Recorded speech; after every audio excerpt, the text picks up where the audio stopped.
Welcome everyone to another episode of IT Visionaries, and today we have a special guest, co-founder and CTO at Influx Data and the creator of InfluxDB, Paul Dix. Paul, welcome to the show. Thanks. Glad to be here. We get a lot of companies that are in the database data game, right? And so a lot of them have a hard time distinguishing, sometimes telling us what's so special about theirs. We'd love to hear directly from you. What is unique about Influx Data and InfluxDB? Yeah, so the reason the company is called Influx Data is because we make an overall platform for working with time series data. So one of those components is a database, which is InfluxDB, to store and query time series data at scale. But we also make it easy to collect your time series data from a variety of sources. And we have a piece of software for that called Telegraph. We make it easy to monitor your data as it comes in, both in real time and batch. So you can do monitoring alerting, you can trigger for action, you can do data enrichment and ETL. And we have a user interface so that you can visualize the data and summarize it for human consumption.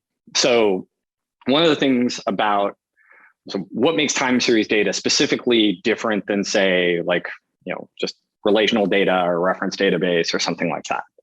So one is just the pure scale of it. In many use cases, you quickly get up to a point where you're collecting billions of observations or individual data points per day, right? And in a relational database and a reference database, like in your customer database, you're certainly not collecting billions of observations per day. Or if you are, good for you, you're very successful. So the scale is one issue. The other things are managing the data lifecycle. At that scale, like how much data you keep around becomes meaningful, right? Because that impacts your cost. So our platform makes it easy to automatically summarize that data so that you can save space, save storage costs. It helps you automatically evict the high precision data, which again, like a traditional database isn't really designed for that, right? The assumption with the traditional database is as you want to keep all the data that you write into it, essentially. It's not optimized for doing a delete for every single record that you insert, which is something that we basically support. And then the last bit is like that monitoring and alerting of that data. Building systems around that is difficult, particularly at that kind of scale. So we make all of that easier. So the use cases for it specifically are obviously like server monitoring is a big use case, tracking what's going on in your servers and your applications, application performance monitoring, network monitoring. But sensor data is more and more a bigger use case for us. And that could be like industrial IoT, tracking what's going on in a factory or in a warehouse or in solar farms or power plants or any of that kind of stuff. But it also could be like consumer stuff. So, yeah. So that is interesting.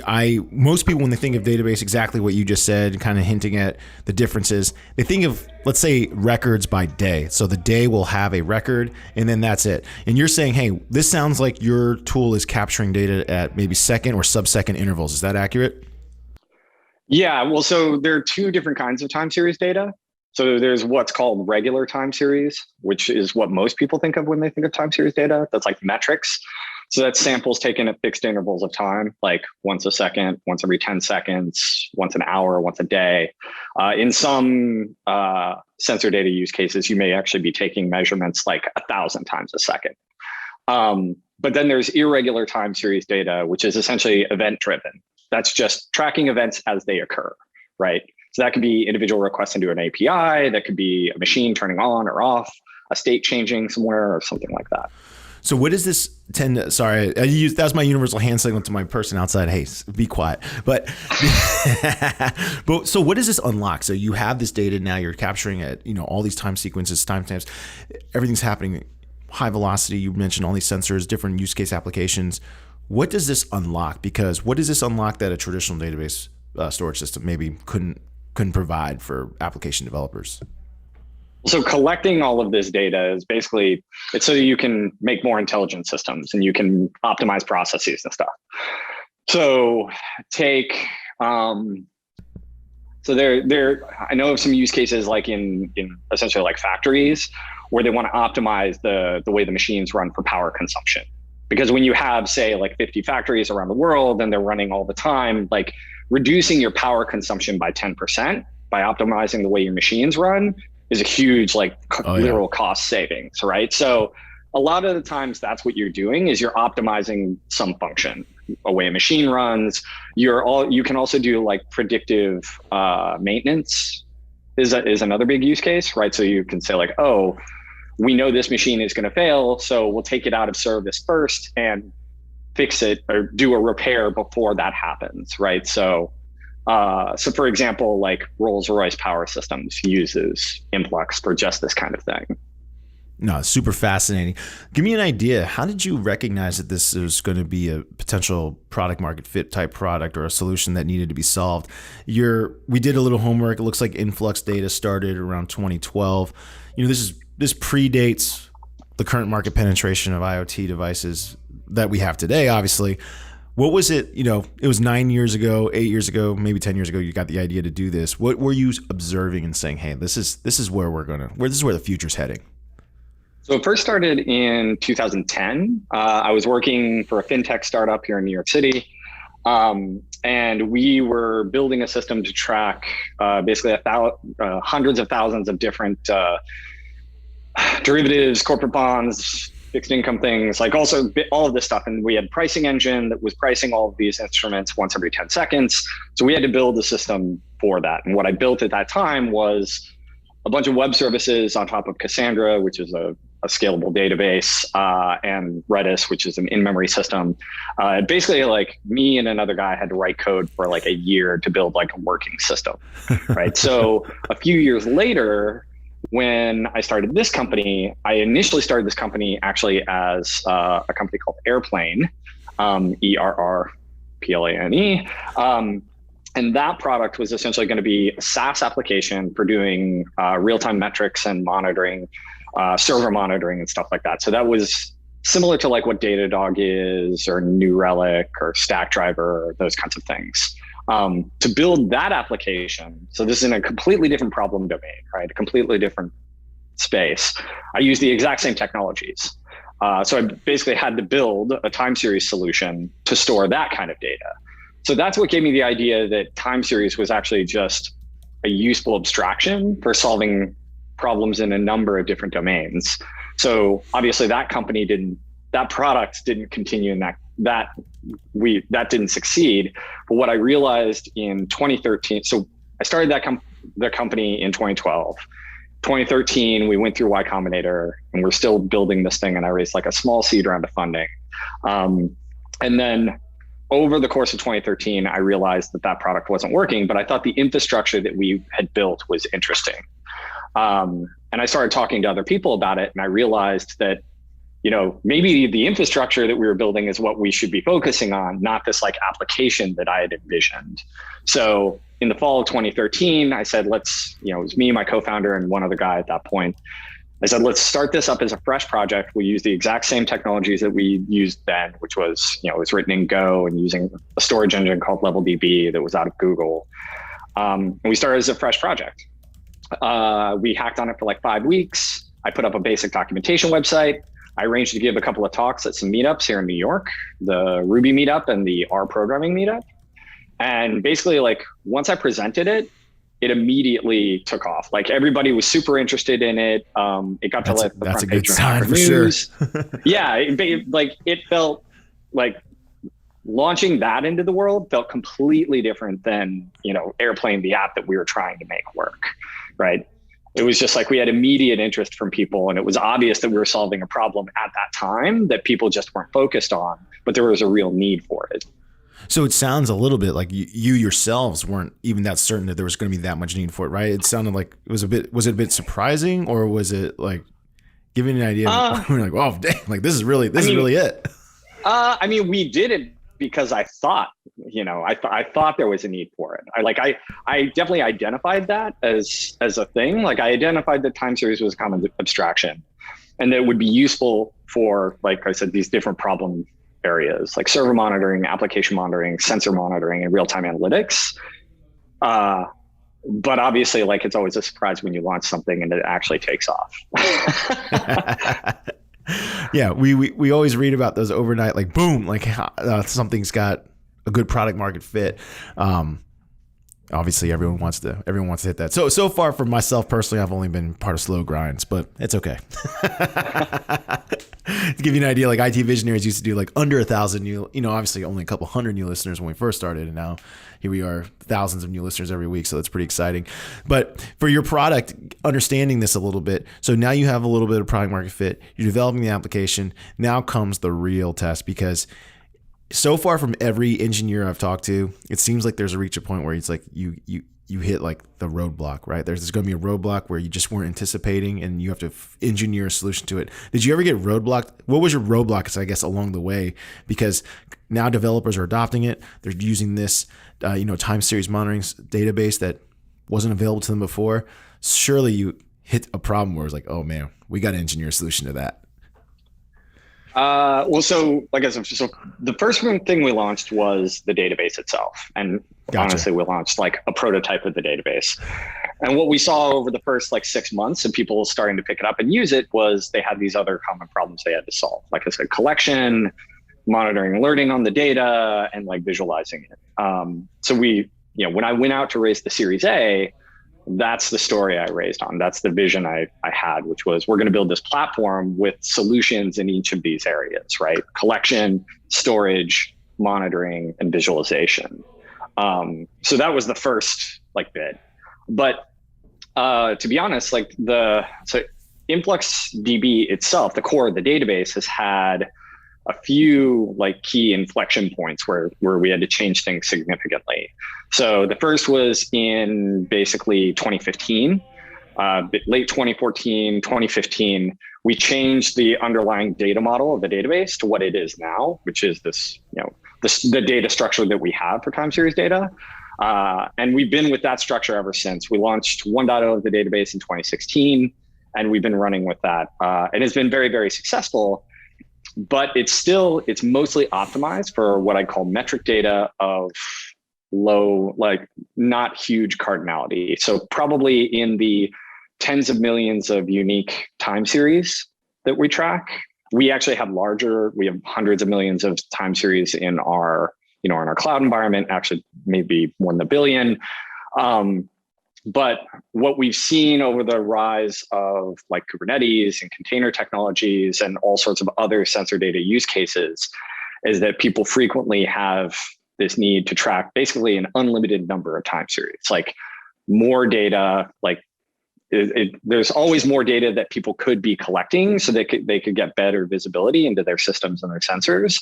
So we're in the process right now of basically creating a new core of the database that will enable us to have essentially unlimited cardinality, unlimited number of series, scaling up to multiple petabytes of data across, tens of thousands of servers and stuff like that.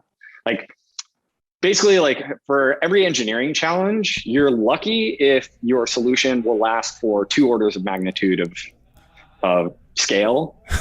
Likely you only get one, and essentially you end up having to redo the whole thing to get the next order of magnitude and then the next one, right? Like Google's rewritten their infrastructure multiple times. Yeah, that's example.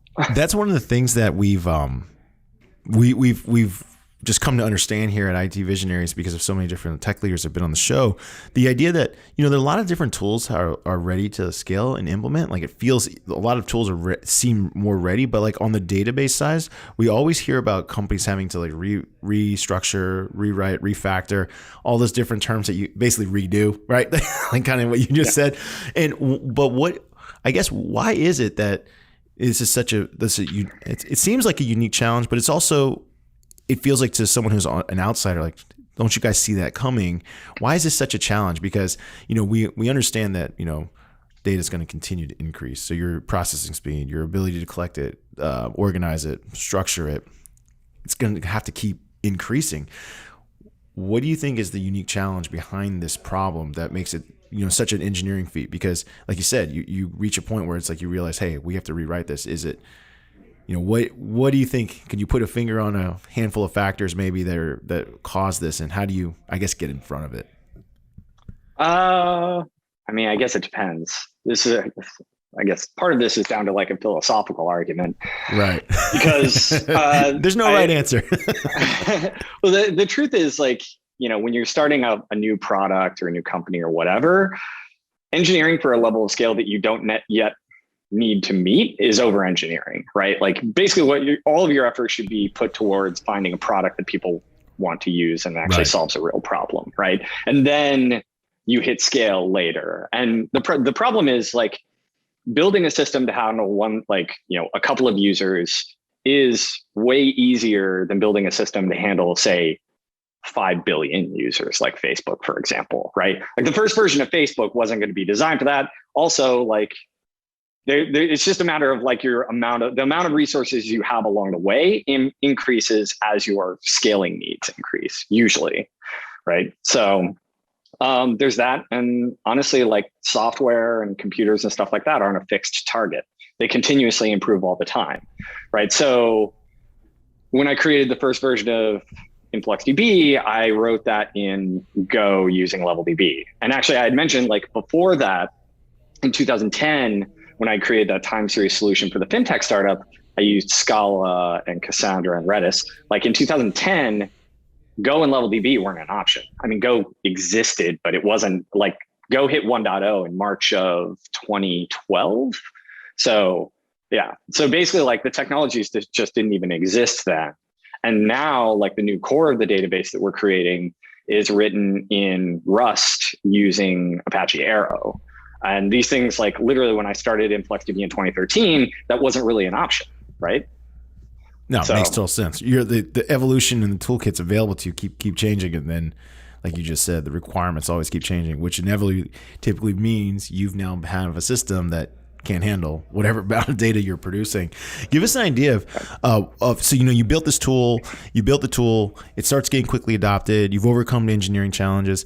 Give us an idea of where some, like, the I guess, what is it unlocking today that's really exciting? Because when we hear about what I would call them, we categorize it at IT Visionaries kind of like developer toolkits, right? Like, it's a toolkit for a developer to do something else. And sometimes it's hard for our listeners to conceptualize what is that something else. Like, why would developers need this toolkit? You kind of mentioned it on the server-side monitoring, the sensor data monitoring that's happening in IoT, and some of the applications people are building. I'd love for you to share, what are some of the things you're seeing right now where you're like, wow, this is some groundbreaking stuff. You mentioned, like, the factory savings costs. That's going to be huge. But give us an idea. Give us an idea of what other use cases are being put out there right now where you were maybe taken aback or surprised by, like, wow, I didn't realize unlocking this information, organizing this information could unlock such things. Yeah, I mean, I get mostly excited about the sensor data use cases because they're just so interesting and they're so widely varied, right? Like, on one sensor data use case, it's people growing apples for hard cider that they're making. And they're putting sensors into the apple trees to basically optimize their apple production, stuff like that, which is super interesting. And then on the other side, like I mentioned the Rolls-Royce one, but another is like SunPower is using InfluxDB to monitor energy production and sensor health on solar panels powering homes, right? So, and I've also seen stuff like wind turbines is interesting. There's an observatory in South America. I can't remember the name of it off the top of my head. They're using it, like, all these weird, like, different sensor data use cases. Basically, it tells me that literally anything that can be instrumented out there in the physical world will be eventually. Yeah. So just think about, like, the limitless number of sensors that are going to be installed all over the world, taking measurements, all different kinds of measurements, so we can optimize processes and basically get visibility into the physical world. So, yeah. So your use case right there just reminded me of another use case that one of our guests from Bayer Crop Science talked to us about, and talked about how, like, she was saying how the future is going to have sensors, and it's already there. She said there's going to be sensors in soil. So, like, the traditional way a farmer would water is based upon how much, rainfall, right? And if it didn't rain enough, they would water the entire field. But what if you knew the exact water requirements by, like, plot of land? So constant sensor data and, like, what levels of water or moisture would be best and optimized for the highest yield crops. and they talked about how it would reduce that water. So even every application, as you just said, like that was going to require tons of sensors. Those sensors are going to be producing a ton of data in real time. Something's got to process it so that the watering tool can just be like, this gets, 10 milliliter, this one gets 10,000 milliliter, 10,000 liters, like to that level of detail. And I was trying to conceptualize it, but when you started talking about your use cases, I was like, that's it. They have to use a tool like this that can figure this out in real time. Otherwise, how else will they know to water this? Yeah, exactly. And if you're going to instrument like an entire like farmland, like that's a lot of sensors and a lot of data. Yeah. And how do you guys think about approaching the storage? You hinted at it earlier, how it could be really inefficient for like how long do I keep it? How long do I store it? How do I delete it? How do I rewrite it? These are all things, of course, you and your team have to think about it. Do you do it based upon each use case application of how the database is going to operate and function? Or give us an idea of what goes into that thought process, because that's of course, you need a historical record if you're going to do any type of year-over-year change analysis and things like that. So I'm curious, how much storage do you really need to plan for? It really depends on the use case, right? So in server monitoring, for example, like the value of the data falls off pretty quickly. Like you really need high precision data for like a week or two, but beyond that, like you can have lower precision data for trend analysis to do planning for whatever, right? For other use cases, you might need to keep around all of your data for all time, in which case you need a system that will let you move. But the thing is, like, your access patterns change as the data ages out, right? So with our use cases, essentially, like, we're optimized for real time. So anything that's recent is queried frequently, right? Because you need to do monitoring, alerting on it, or people looking at it or whatever. And as data ages out, you need a system that automatically manages the lifecycle. So it moves it over from memory to, say, locally attached SSD, to object storage on a spinning disk, right? To cheaper and cheaper places. And even within object storage, they have varying degrees of accessibility and price. So having a system that manages that for you is really what we're all about. And basically making that so essentially the goal of the database is that it's generalizable for these time series use cases. So it's like, if you have a need to keep the data around for all time and you just need the lifecycle managed, it will do that for you, and you can set that up via configuration. If you have a need to evict the data to save money, whatever, you can also set that up, and you just through configuration do that on a case by case basis. Makes total sense. The thought process behind some of the products, I'd love to hear this. So there's 4 that I quickly understand, and I'm curious, like, what the 5th one I'm curious about, which is InfluxDB templates. So we've talked to a lot of software startup people, right? And they say time to value is like one of the biggest metrics. Like, how fast can someone get there? Were these templates born from that? Was it through people asking you, like, hey, like, I don't know how to set this up? Or was it more use case driven, where you saw so many use cases being used from it, or like basically repeating use cases where you're like, hey, if we set up a template for that, I bet we could go close more of these customers. I'm curious, how did you guys go down the template route? It's basically people asking for it. It's a bit of both, actually. So yeah, because like I said, there are common patterns that you see in the case of, say, server monitoring, right? There are well-known applications like I have this kind of database to monitor, this kind of service to monitor, right? And it's just convenient to have a template for that. But other things are like completely custom, right? In which case the templating could still be useful for the people internally, but they use it themselves to like replicate it across, like, say you have like you have many factories, right? You create the template once for one factory and then you just replicate it for all the other ones. That's the idea behind the templating system, is like, one, so we can do it, but then also so our customers can do it as well if they need to. When you introduced that product, did you notice any type of inflection point in the business because now it was easier to onboard and so on? Was that one of the catalysts? No, not necessarily. No, it's just been steady growth all along. So I'd say like the biggest inflection point we had was when we released 1.0, but you would expect that. Makes total sense. Talk about how you guys are thinking about the future. You've built the product, you've solved you found out some product market fit, you've clearly solved the problem. You got engineers who need that time series data and easier to manage systems. They don't want to build themselves. They'd rather use your tools. Makes total sense. How do you see how do you see your marketplace evolving? How is Influx data going to evolve? What are some of the things that you think are betting on in the next, let's say, 5 years?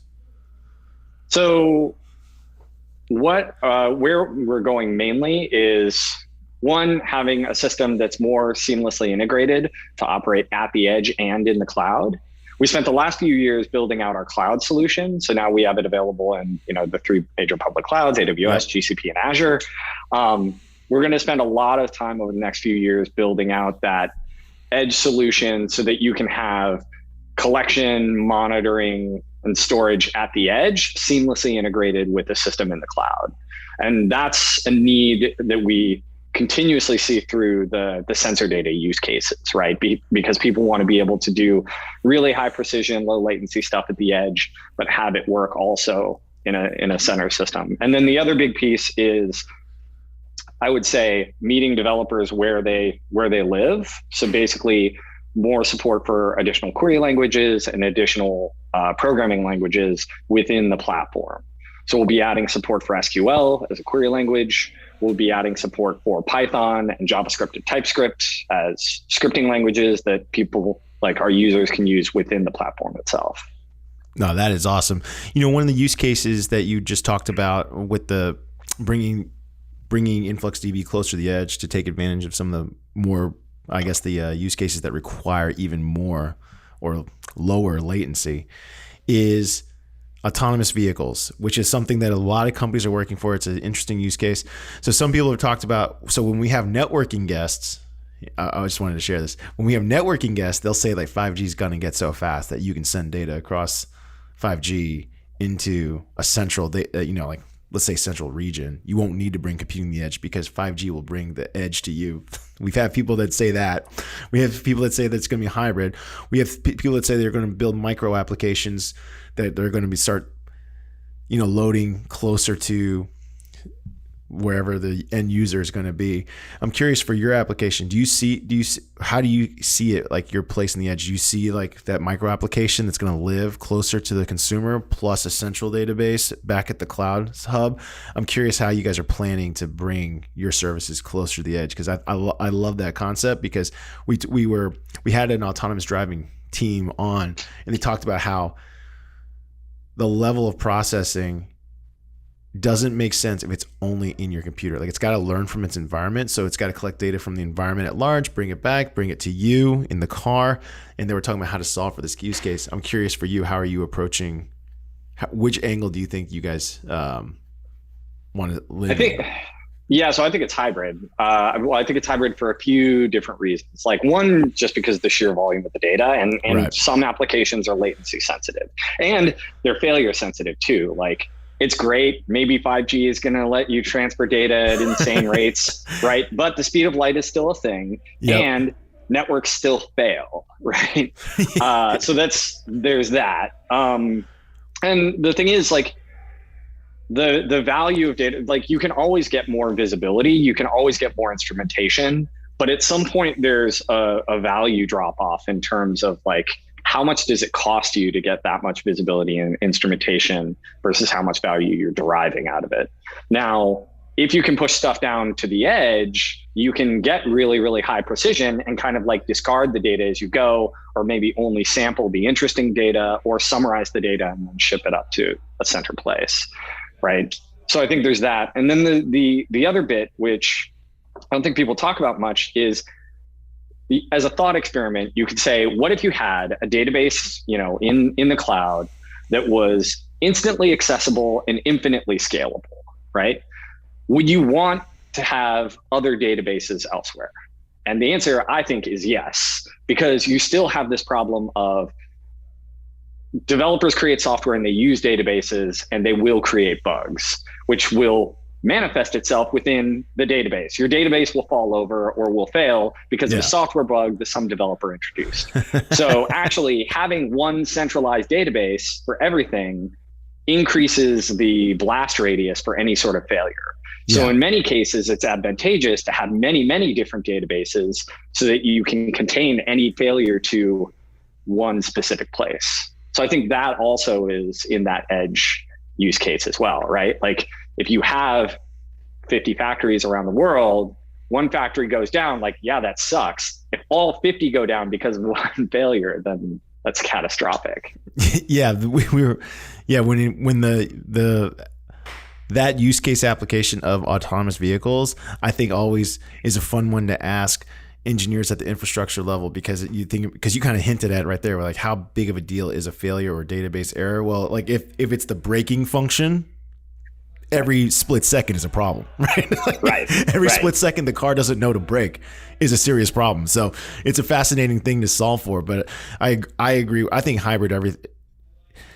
nothing is going to eat everything. Maybe the cloud. I don't know, because I'm sure as cloud starts proliferating, more people are going to find use cases for data center. You know what I mean? Like, no, I feels like as the way we're going and the way technology is innovating in the reliance, and now with time series, right, the more real-time applications, it's going to move into critical health functions. It's going to move into critical life-saving functions where, kind of like you said, if a factory goes down 1 out of 49 or 1 out of 50, that's a financial problem. It's not a life problem, right?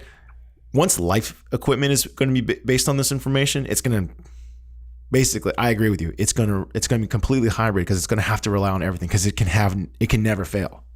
Yeah. Like people are going to have to engineer the solution to be not only, like you said, extremely low latency, but also this idea that it can never fail. Yeah. Yeah. You know, one of the things we think about right now is, as things are changing so much, you know, you're in the tech space, you're developing engineering. And one of the things that's happening to all tech leaders is, how do you get talent and retain talent? This is something that's not just unique to you. You guys are innovating fast. You're going after database. Are you at a place, I'm curious, are you at a place where it's like, just give us an idea of what it's like to recruit people into your organization? Because we've had some companies talk about they're not teaching this stuff in school fast enough. There's not enough people going into this field. I'd love to understand, where are you looking for people? What things, and if people want to work with Influx, what should they be focused on and studying? Because a good percentage of our listeners are also young, let's say aspiring engineers and developers. They're looking for guidance on that. Yeah. So, I mean, our key tool sets are basically Go, Rust, and JavaScript, right? Front end JavaScript. Personally, I'm super bullish on Rust. If a young developer were to ask me what to focus on right now, I'd tell them to learn Rust and start programming with that. So where do we look? All over the place. I mean, some of the best people we managed to hire are actually people that we source from open source communities, from our own open source community, and basically people that we interact with out there in the world as we're putting software out there. I would say learn Rust. If you can get involved in an open source project, that's always good too. Absolutely. Paul, I want to say thank you for joining us today on IT Visionaries. But before we end our conversation, we always have to do this with all of our guests, and it's time for the lightning round. The lightning round is brought to you by Salesforce Platform, the #1 cloud platform for digital transformation of every experience. Paul, this is where we ask you questions outside of the world of work so that our audience can get to know you a little bit better. Are you ready? I'm ready. All right. Listen, we see that you're in NYC and SF. What is unique about what is a unique thing that maybe a lot of people don't know about the NYC tech scene? The NYC tech scene. What do people don't know about it? I don't know. I don't know. Any community stuff has been shut down for 2 years, obviously. Prior to that, I don't know. I think there's a really healthy machine learning community here. It's really strong. There's some good machine learning leaders here in New York, which I think is great. But I'm partial to that because that was an interest of mine back in the day. Obviously, databases are big here too. MongoDB is headquartered here, and essentially many of the ad platforms had to build their own databases from scratch. So, I got to ask you. So we hear of relocation, right? A lot of people are saying, Silicon Valley's relocating. Missions HQ'd in Austin. We've heard all the buzz in Miami. Is there a buzz in New York City? Are people have you noticed a buzz in New York City where people want to go there, or do you see more people leaving because remote work is now opening the doors for everybody? Oh, I mean, people want to come here because it's the best city in the world. There you go. Why is it the best city? There you go. Let's see. There's tons of stuff to do. There's great food. There's great culture, like theater, like all that kind of stuff. Yeah, it's awesome. What's your favorite part of New York City? Williamsburg, where I live. The favorite part is in the favorite neighborhood, or anything. Yeah. What's so great about Williamsburg? We got the waterfront right here. There are great restaurants and bars. Domino Park is open now, which is pretty awesome. It's like right on the waterfront. It's a nice place to be. Awesome. We noticed you were an editor on a book, Addison Wesley's Data and Analytics. Is that accurate? That's a book series. So I'm actually an editor. I'm the series editor for that. So it's basically a set of books and videos that are created around big data, analytics, machine learning, all that kind of stuff. And I actually wrote a book for Addison Wesley back in 2010 called Service-Oriented Design with Ruby and Rails, because I was a Ruby programmer once upon a time. So you lent your technical expertise, I would say, to the writing side. Do you like writing anything? Do you like writing any other subjects?